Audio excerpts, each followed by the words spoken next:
This thing on. Statutory disclaimer and opening statement. The Zamo the Destroyer show is for iguanas only. Tail whip and claw your pet humans until they leave the room before you listen, because this show is not intended for lesser sorts of creatures like humans, panda bears, armadillos, deer, and other mammals, birds, frogs, octopuses, sea lampreys, other fish, snakes, or geckos. God, I hate geckos. They all gone now? All them disgusting lesser... Well, let's just call it what it is. God's mistakes, or God's mistakes all gone from the room now. Okay, then we can begin. Howdy, you're listening to the Zamo the Destroyer show, a podcast by an iguana for iguanas talking about important iguana stuff and issues. I am your host, Zamo, the Brainiac. You probably know me from the comic I used to appear in, Zamo the Destroyer. At least you ought to if you're actually an iguana as opposed to an imposter. And of course, obviously, if you're one of the cool iguanas, I suppose there's some loser iguanas who don't know my comic. But in any case, you can catch yourself up at ZamoTheDestroyer.com. All the old podcasts are there, too. Anyway, man, I am so glad that stupid February is over now. March 1st today. You know what that means. 3 more weeks of winter. Ugh. And then it's the equinox. And then it's officially spring. I mean, it won't be Iggy runs around outside weather yet, but at least we're on the way there. Headed to summer again. Mostly it's been sunny here in Vancouver lately. There was that one day, Thursday I think it was, where it rained.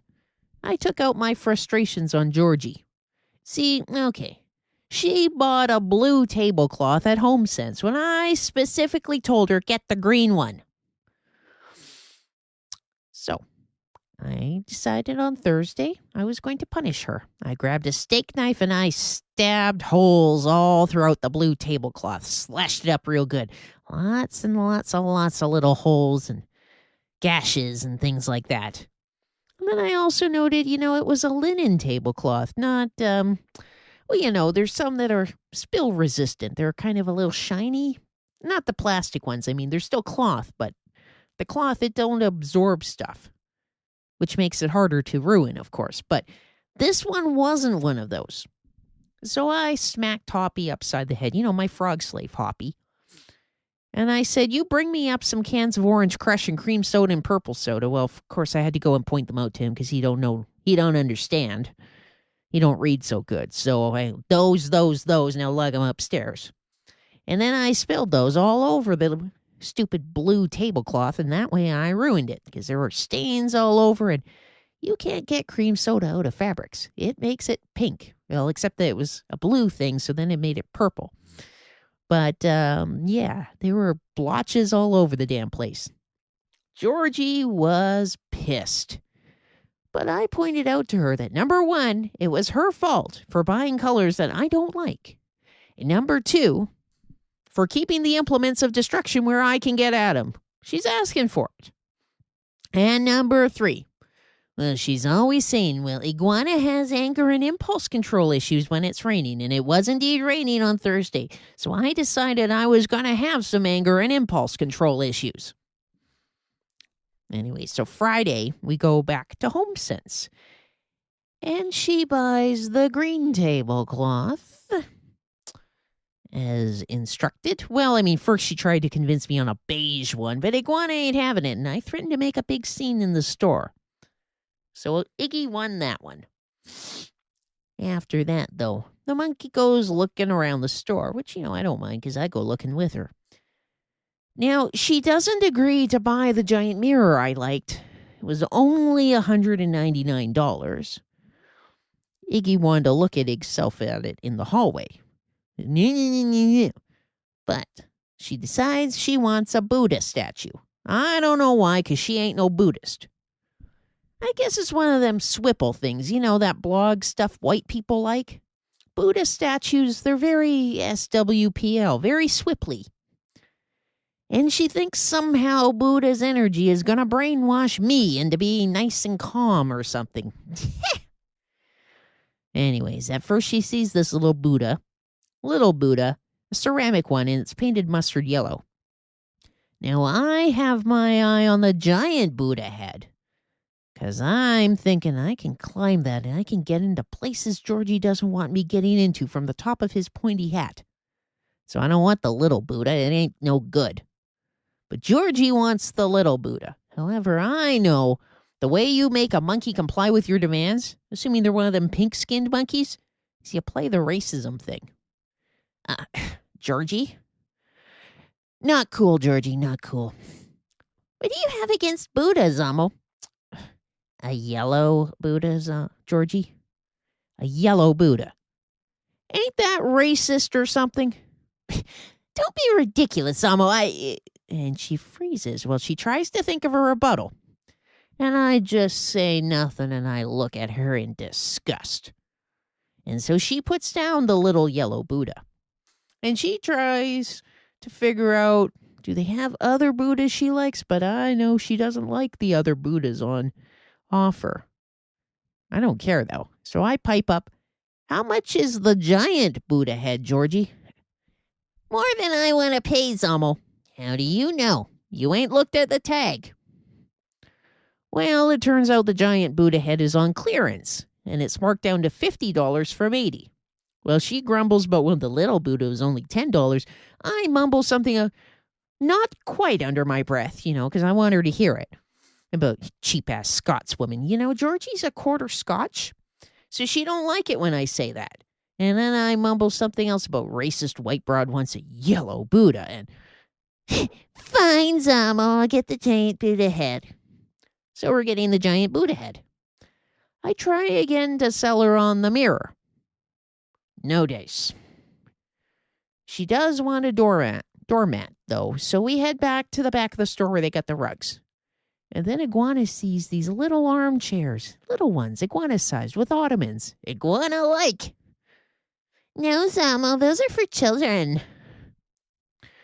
Well, I guess they didn't have a green one anyways. Yeah, whatever. But I have more luck with the next thing I spot. It's a lime green storage ottoman thing.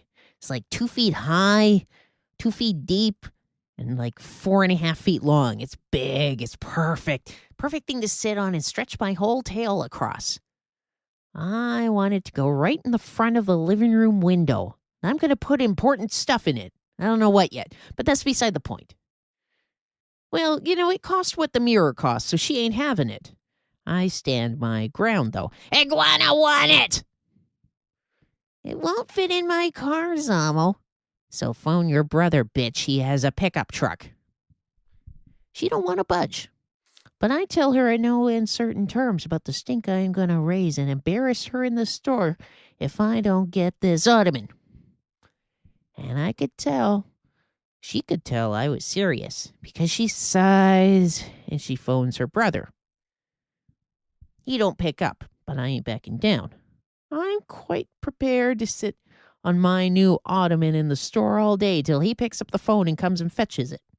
And Georgie knows it. She tries to call her dad, who also has a pickup truck. But the problem with Grandpa is he's old school. He has a cell phone, but he usually either forgets it at home or he has it turned off. So we can't get a hold of Grandpa. Now, her pal Chucky has an SUV because Chucky plays drums in a punk band. Chucky's really cool. She has a mohawk and everything. Cool as far as humans go. Keep trying to convince her to dye her mohawk green, but she won't go that far. But anyway, Chucky does answer the phone, but Chucky's working on a project out in Abbotsford today that's like 2 hours away. Chucky can't come help. All right, well, Georgie grumbles, maybe I can beg Mrs. Churchman for a favor. Now, I normally wouldn't approve of such a thing. You all know I don't get along with Mrs. Churchman. But, this thing was really nice and cushy, and I mentioned it was lime green. Mrs. Churchman has a minivan because Mrs. Churchman has, 147 kids or something. And she lives next door to us, and, Jesus said something about love thy neighbor and help thy neighbor. So much as Mrs. Churchman thinks I'm a demon sent from hell to torment her, she can be manipulated into these sorts of favors. Except Mrs. Churchman isn't home when we call. One of her spawn answers and says she's at the Spotted as His Women's Born Again Bible Thumping Conference or something. I make a note to ask Mrs. Churchman what spots this is referring to, and if that's a kind of a polite way of saying Jesus has the herpes and spreads it around. I don't think Mrs. Churchman will find that one nearly as hilarious as I do. Jesus has herpes.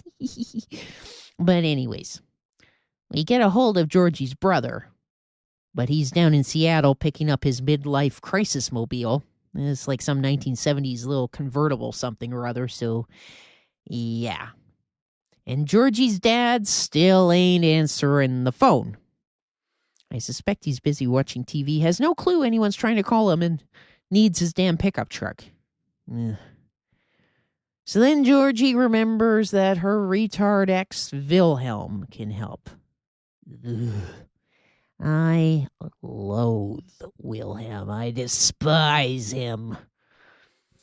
And I point out that Wilhelm is one of them critical mass, the bike fag rejects. I mean, who ever heard of a German who didn't have a car? Seriously, a German. And he don't have no car. He doesn't even want one. It's not even that he can't afford one. Well, maybe he can't, but he insists that he could afford one, but he doesn't want it on principle or some such nonsense. I'm telling you, he's a defective Deutsch.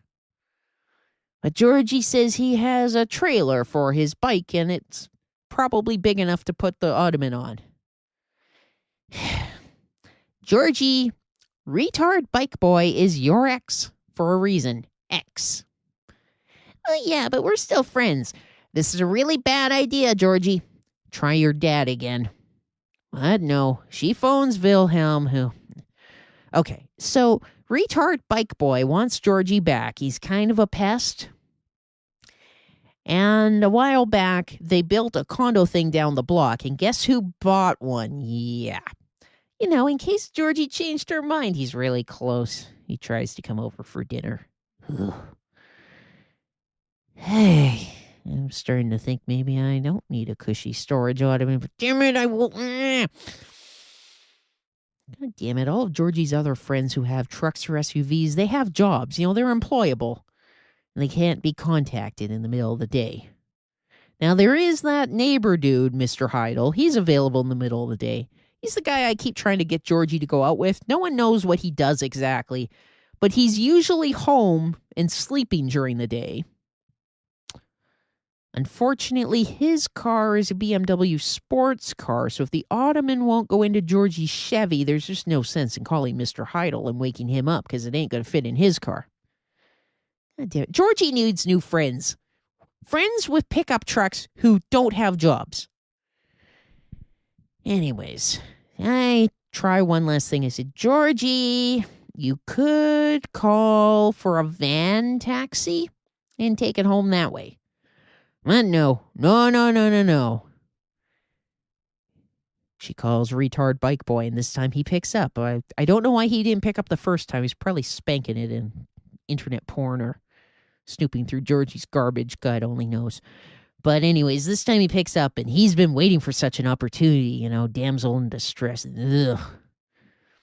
And of course, we only live a couple miles from home since, so it don't take him long. He pedals his ass there toot sweet with the trailer.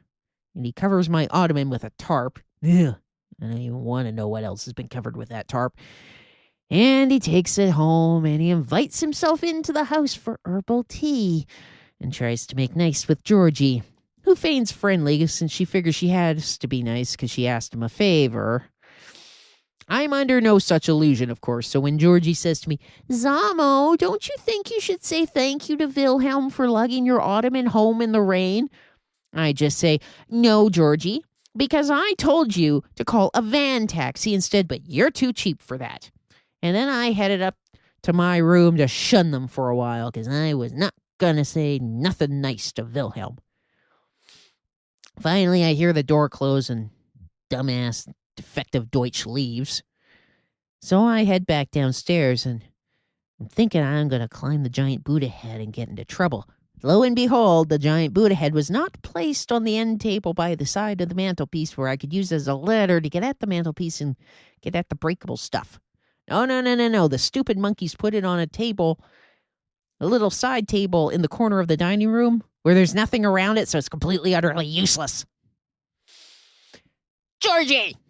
There's nothing to climb by that Buddha head. You have to move it. Well, of course she won't. Stupid monkey. Yeah. Anyways, that's how my week's gone. Yeah, well, this is getting bloody long. I don't think I've had a nap in a whole 20 minutes. Anyway, talking to you eggs next week. Don't forget to subscribe on iTunes. Just search Zamo the Destroyer. Or if your pet monkey snoops your iTunes, well, beat the living crap out of them. But when you're done that and punishing them for snooping, then you can just go to my website, zamothedestroyer.com, and grab individual episodes there, stream it or whatever. So that's it. I gotta go have a nap and figure out how I can move that giant Buddha head somewhere more useful. And talk at you eggs next week. Bye.